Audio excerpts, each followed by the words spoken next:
Today on In the Woodyard, we've got some hickory left here that needs to get cut and split. Today's the day we're going to finish the hickory. Here we go. So yesterday you saw that we processed a bunch of this hickory. We had it cut. Probably most of it was cut. All that's left is just a little bit here. And here you can see the chunks. This is going to be Burt's boiler wood, a lot of chunks and pieces, because this was tree service wood. And then the good wood went over here into a pile. I split for, it was probably close to 4 hours, I'm guessing. Burt helped for probably an hour and a half at least. And I can do about a full quarter an hour, give or take, depending on the size of the splits. And I did split these smaller because this is hickory. This is a bitternut hickory, which is smooth bark hickory. See the smooth bark? And all of this is generally used, like 95% of this goes for people that smoke meat and they want smaller splits. Like this is about as big as they want it. And they generally like stuff like this. And that's because they're having smaller fires in their smokers to smoke the meat, and it's not for heat. Well, they're using it for heat for cooking the meat, but it's low temperature, a couple hundred degrees, and then the smoke.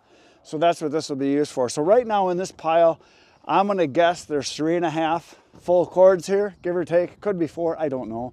And then what's left in this pile over here is probably another couple face cords or 2/3 of a cord, just to guess. There's a couple good sized ones here. As you can see, these are some pretty good ones. These were the base of the tree. I think, yeah, that's right here. You can see that's the butt right there, and then another section. So I'm gonna get this cut up. Look at that tuma, big tuma. Not a tumor, I know. It's a burl.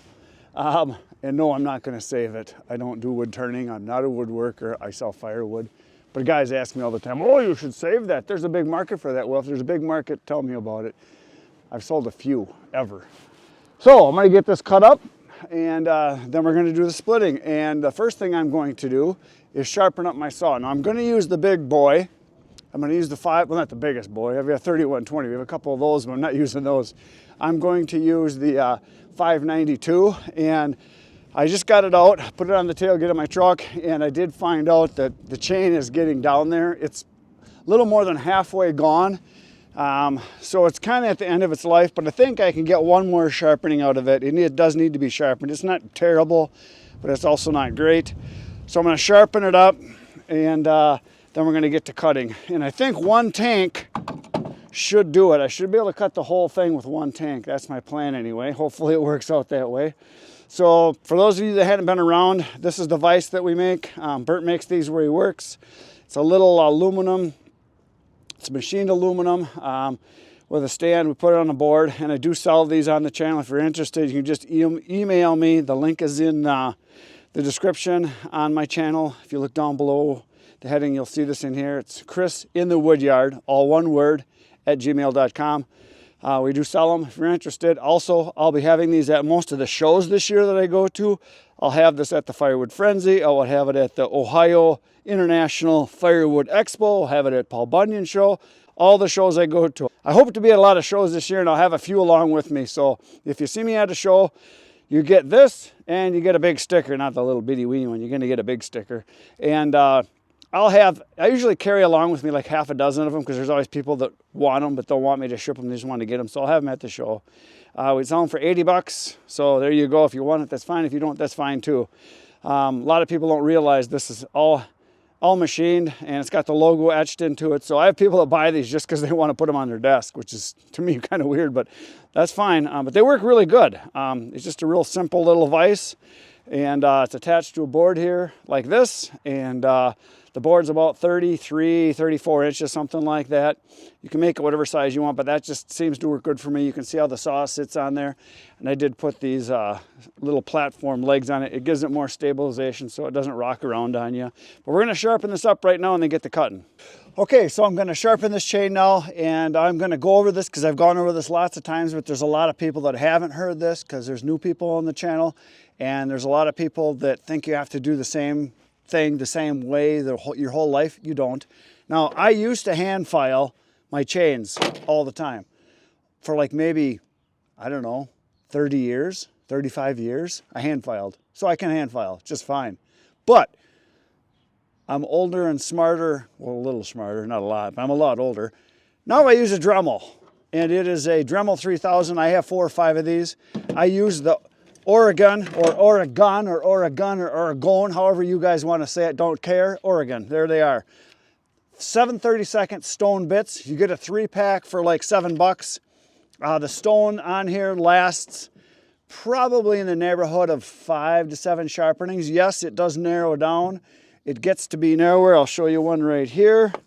Here's what they end up looking like. You can see the difference on it. So they do start to wear down. So you only get, like I say, 4 on the low end if you got really bad teeth that need sharpening, or as much as 7 sharpenings. But then I use these for other things. I can use them on a smaller diameter chain, the little weenie chains, or I can use it for something else. So I do change them out quite often when I need to. But then again, a file only lasts 5, 6 filings, and you got to change your file out because files wear out too. A lot of guys don't know that, and there are some files that work good, some that don't. Now the reason I switched is this is about, I don't know, 3 to 5 times faster than filing. You're going to see it right now. Now some guys will say, oh, you can't be doing that because when you grind on that there chain, you know, you're going to temper it and it's not going to work good. You're going to make the teeth brittle. They're going to snap off. I've never broken a tooth. I've been doing this about 10 years now.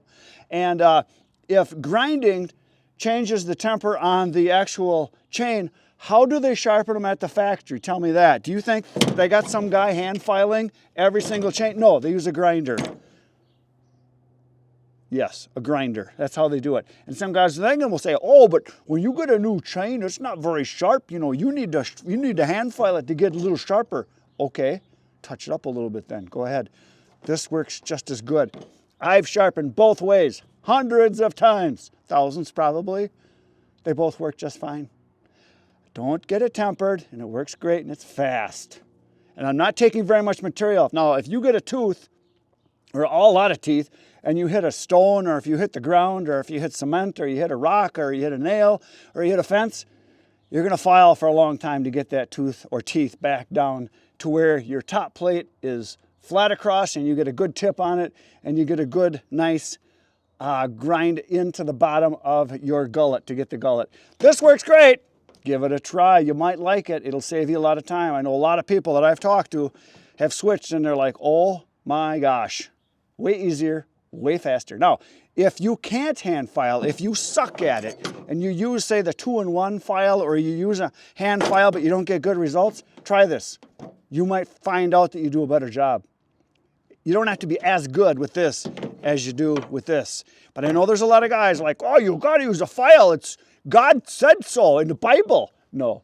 Okay, here we go. We're gonna sharpen this up right now. So first thing off, I do take a Sharpie and I mark a tooth. I got this one right here marked, so I know where I'm starting. I don't have to do that. I just do it visually so I know when I'm getting to the end.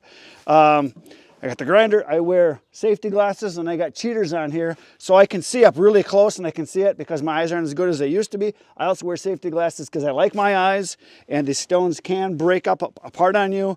Stuff comes off of the tooth, and here we go. So we're gonna start, sure we're loose here.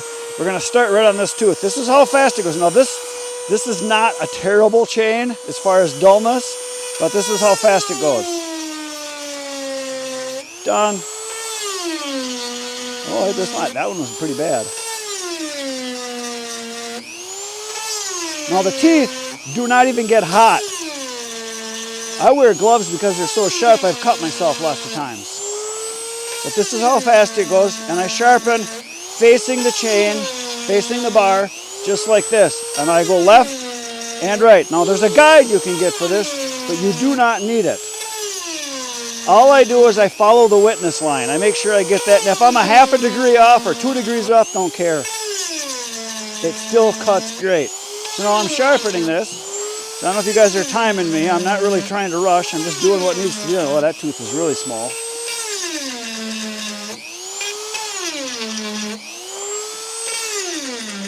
So it should take me about 1.5 minutes in general, maybe 2 minutes. If it's really bad, maybe 2.5 minutes. Oh, some of these are pretty bad. There's a bunch of chips on the tip, like this one right here, the one that faces to the inside here is Must have hit something there because there's some chips out of it. You guys can't see it, but I can. But see how well this vise holds the saw in place? Nice and solid. No rocking back and forth. I don't have to lay on the saw, wrap my arms around it, hug it, tell it how much I love it. I just don't have to do that. And I can sharpen very fast. Now generally, I will cut with 4 or 5 different saws. A lot of times, well, I should say 3 saws. And when I get done cutting, I sharpen. Oh, look at that, we're done. Okay, now, I don't know how long that took. It wasn't very long. Now we're gonna take my flat file here. Got a flat file. I'm gonna hit the rakers one time because I haven't done it in a while. And all I'm gonna do is just one stroke. Every other tooth. And I push to the outside. For those of you that know, you know, and if you don't know, if you go the other direction, it's gonna shatter on you. And it bounces.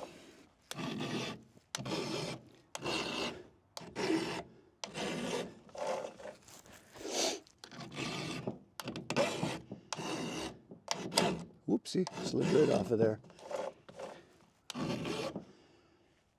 One more. There, and we're back to the beginning. Now, I'm gonna go stand around the other side because I'm gonna push the other direction. So again, we're gonna go to the beginning here, the one that's got the mark on it, so I know where I left off, and we're gonna do the other side. And just try to do them equally. I don't measure them, I don't get a micrometer out and match them up. It doesn't matter. And your teeth, I know there's guys that say, oh, your teeth all got to be the same length. Well, if you take a tooth down because it's been hit a rock or something like that, and you got to take it down like halfway, or you're going to take all of your teeth down halfway, that just doesn't make sense. They're still going to cut. Whoopsie.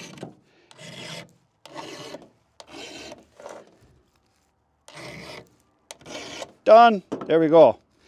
I don't know about you, but to me that's a lot easier than laying on the saw and hugging it. Let's just see. Ooh, ooh, ooh, ah, yeah. Cat claw sharp. The gullet's nice and good. The top plate's straight. Nice tip on it. We're ready to cut. All right, so of course I have the appropriate gear on. I got gloves on. I've got my hike boots, steel toe, chainsaw boots on. Can't cut yourself if you try. I got chaps on. I got my screen on, I got my ear protection, I wear plugs and muffs at the same time because this is a very loud saw.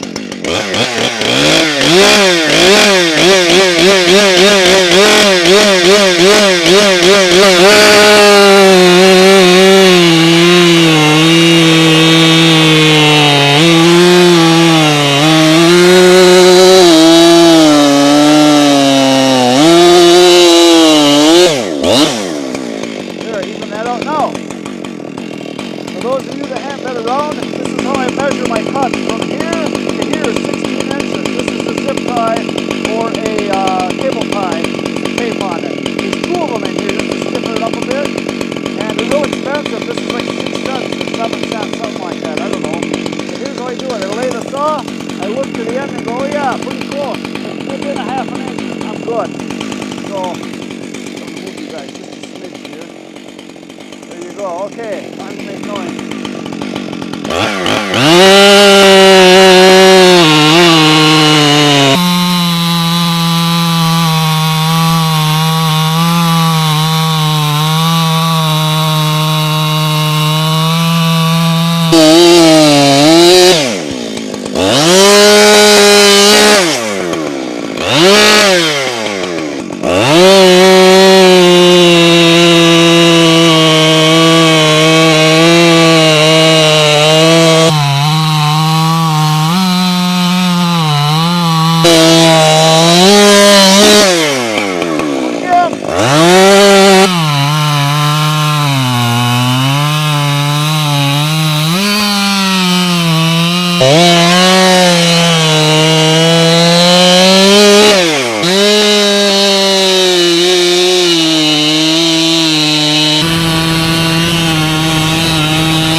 round by itself, probably a couple 100 pounds, because this right here is over 50 easily. Let's see this one. Yeah, oh, 60, probably 70, I don't know, it's heavy. It's manly weight. Come on. Flip it around and cut it the other half, because I'm on concrete here. I really don't want to hit the ground.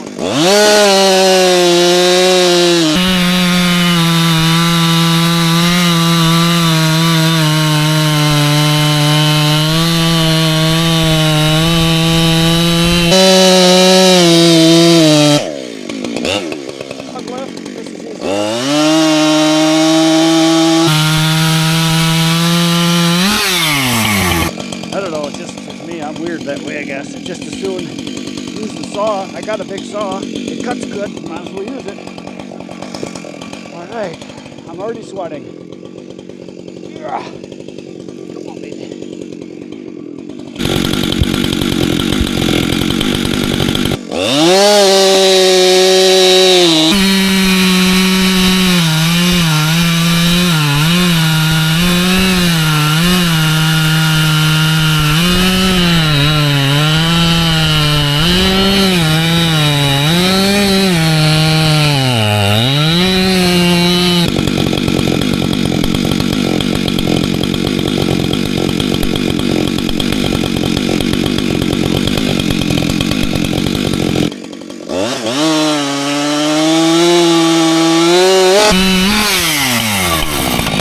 This wood was cut last September.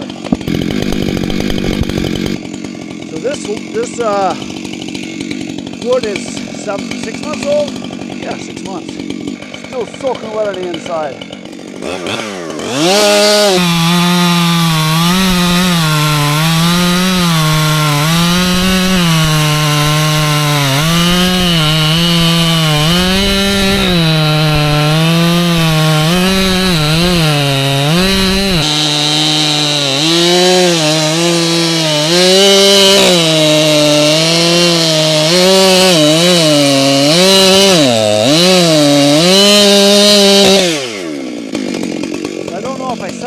But this is bitternut hickory, which is smooth bark hickory, just like shag bark, but not shaky. Smooth. This is as rough as it gets right here. Pretty much the same leaves. They both stink.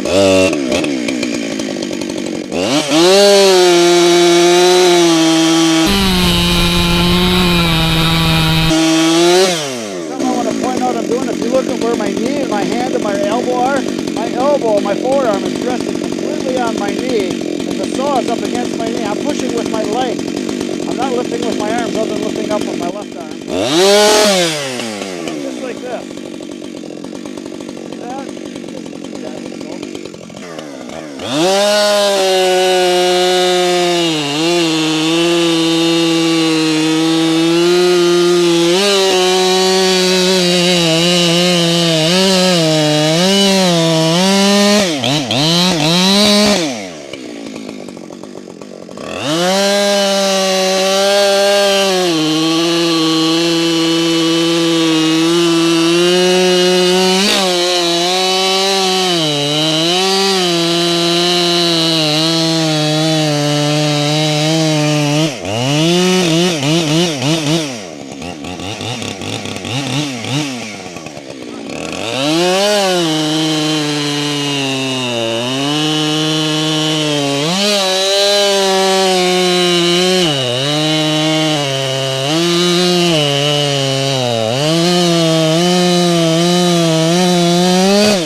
big log to use this on because it's like beyond its normal capacity. Somebody would put the saw right where it doesn't need to be. Let's see what happens.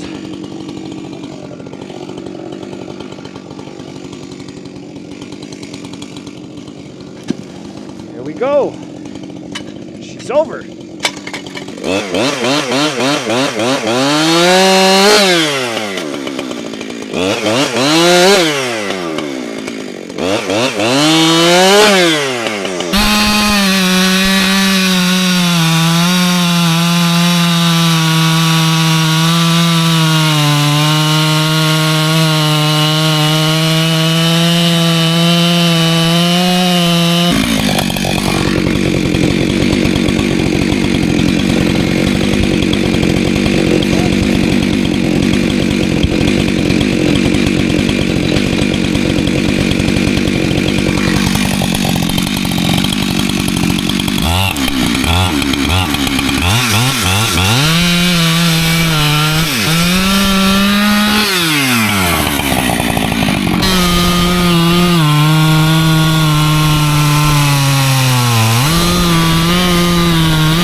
Watch out for those crotches, especially when they're dirty.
we go. The cutting is done. Now I just got to migrate the wood over here and get it kind of close to the splitter.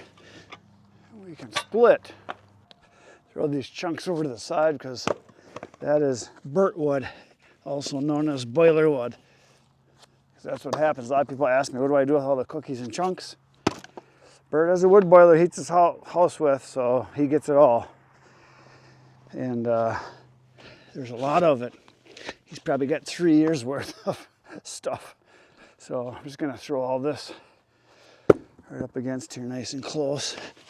So let me go to split. It's right where I need it. And yeah, I could use the tractor, but you know what? I'm getting old and fat. I need some exercise. So I don't mind doing this. Some guys pay money and go to a gym. This is my gym. Here's another chunk for Burt. But I'm gonna throw this in the split because I'm gonna split this in half at least for him. That's a nasty, ugly one.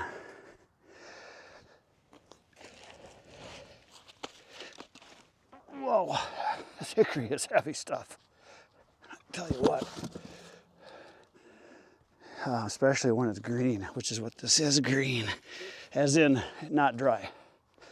It was cut, like I said, 6 months ago, back in September, but it just does not dry in the log form very well at all, not even on the ends hardly. You got to get it split open. And then it dries pretty good.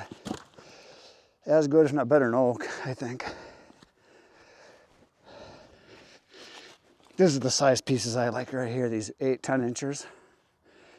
Not too hard to handle. Get a lot of wood from them. Even all the way up to this size. This is about a 14 inch here-ish, something like that. So there. My gym membership has been used. So yeah, the difference between my gym membership and other guys is I get paid to lift weights. And guys ask me, well, how much per hour do you think if you figure it out? It depends what I'm doing. If I figure out the time it takes to go to some woods and cut wood and load it in the trailer, haul it back, split it, put it in the bins, minimum 25, 30 bucks an hour, which I know it doesn't sound like much, and it isn't, but it's better than nothing. And for a lot of you, it might sound like a lot. But if I'm producing wood here in the woodyard from logs where I can just run a machine, it's easily 50, 60 bucks an hour, maybe more, depending on how good the wood is. Stuff like this right here. If I get logs like this, straight, almost bolt size, well, they're bolts. Stuff like this ash here, where it's really nice wood. Like I said, this was all free. This stuff I make way more money on because all I got to do is run it through the machine, put it in the bins, and then deliver it. So dollars per hour is quite high on that kind of stuff. But if you average it out, I don't know, 50, 60 bucks an hour, something like that on average. And again, for some of you, you're going to say, oh my God, that's a lot of money. And there's others who are going to say, why would you even bother? Depends where you are. I enjoy the exercise. I love doing this. I get paid for my hobby. Not too many people get paid for their hobby. All right. I was gonna split this wood and get this all cleaned up, but I just got a text from a customer that wants a load of wood. And he said he's home today. I said, well, I can bring it in a little while. So I'm gonna load some wood and do a delivery. That's what we're gonna do right now. And then tomorrow, we're gonna split the rest of this. That's what's gonna happen. So it's time to load some wood. All right, so I just hooked up the trailer and pulled into the woodyard here. I got the wood and you can see it's pretty soft. But it's not muddy, it's just soft. I'm not sinking in too far. You can see the tires get a little muddy. So it's not rutted up too bad. I was worried about coming in here, but it seems to be drying up pretty darn good now. This was just a sloppy mess 2 days ago. You can see where I drove around through there. That was last week. I got a load out when it was softer yet, muddier yet.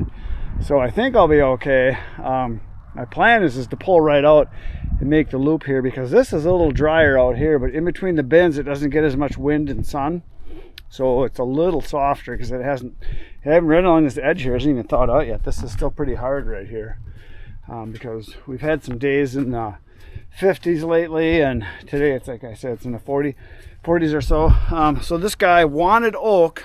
I told him I'm out of oak. I'm out of dry oak. So what I've got, I told him, I said, I've got beech, I got hard maple, I've got ash. He said, well, any of that sounds good, any combination of that. And he burns this in a fire pit for camping. It's not, this isn't for heating, so there's a lot of people, they want the good wood. So that's what we're gonna give them. So we're gonna throw in a bunch of this stuff right here. There's a bunch of beech right here, and I'm gonna back out. I'm gonna try to go over by the hard maple or maybe the ash, which is over there. We'll see how soft it is once I pull out of here. If it's really soft, I might just keep going and get out of here and then go over to a different bin that's closer. But so I'm gonna throw at least a half a load of this stuff in. He wants 1 face cord, 1/3 of a cord, Rick Rank roll. I'm gonna fill it up to the top of the metal, and it is a face cord, 1/3 of a cord.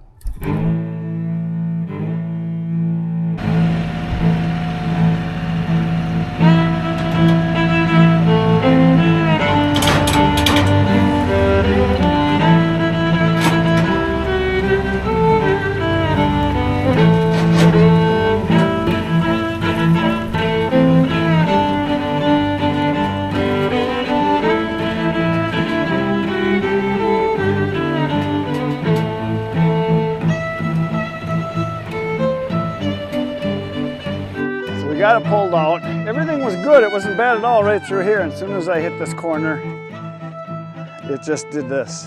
It did a Kenny. It did a, well, no. Yeah, it just squatted.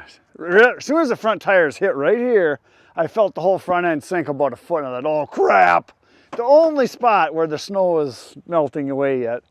Everywhere else is not bad out there at all, but yeah. Burt came to the rescue. Well, it was pretty sloppy out there yesterday. Yeah. That's why I walked around before I drove out here. I thought, oh, this ain't bad. I can do that. And then I went over to the beach over there and like, oh, the beach, that's nothing. Yeah. I'll pull over here and get some ash. And it's not happening. Dang it. Okay, so I got unstuck. Burt pulled me out with the tractor and I'm on high ground now. And up in this area here, it's just fine. I mean, we're making a little bit of marks, but nothing terrible. So I just went back, I took the tractor back by that farthest bin, and I'm gonna fill up the bucket. I'm gonna bring it up here and dump it so I don't have to drive the truck back there, because I got this delivery and I got another one after it. So instead of driving the truck back there, I'm just gonna use the tractor, because the tractor is obviously better in the muck. So we're gonna fill it up with the bucket. A couple buckets, I should have it. This is the small bucket. If I had the big one, it literally would take 1 bucket, because they already got half of it in.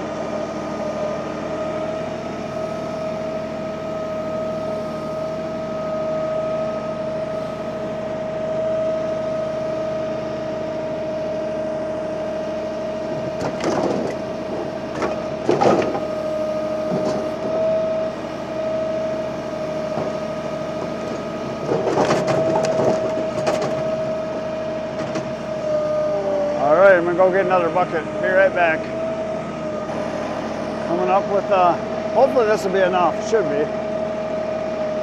Probably a little bit more than I need, but that's okay.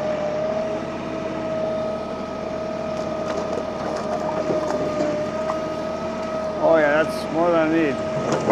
That's okay though. He's getting all of it. Oh yeah, that's a lot extra. That's okay. No biggie. We'll get this evened out, throw the tarp on. So almost all this wood was free wood. Stuff I got from tree service or from stuff that we cut. There's a little bit of it in here that I know I bought. But I found a couple pieces of cherry in here. There was ash in here. There was quite a bit of maple and elm that I saw, and there was that beech that we put in, so he's gonna get a good mix of stuff here. He said a mix is fine, and that's what he's gonna get. So it's gonna be just about everything.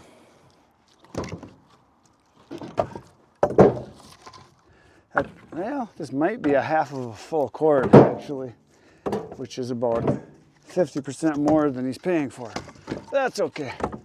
He'll be happy. I'll be happy. Everyone will be happy. I'm not stuck in the mud anymore. That's all that matters.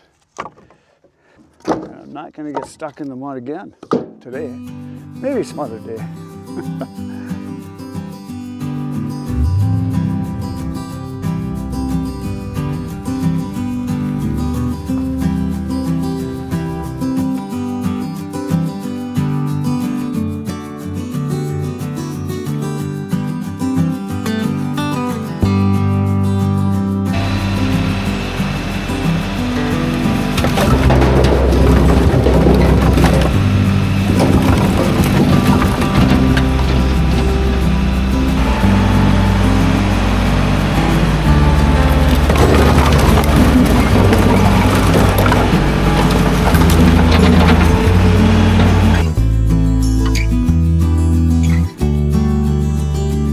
There it is, the final load of the day, going down the road for a big dump.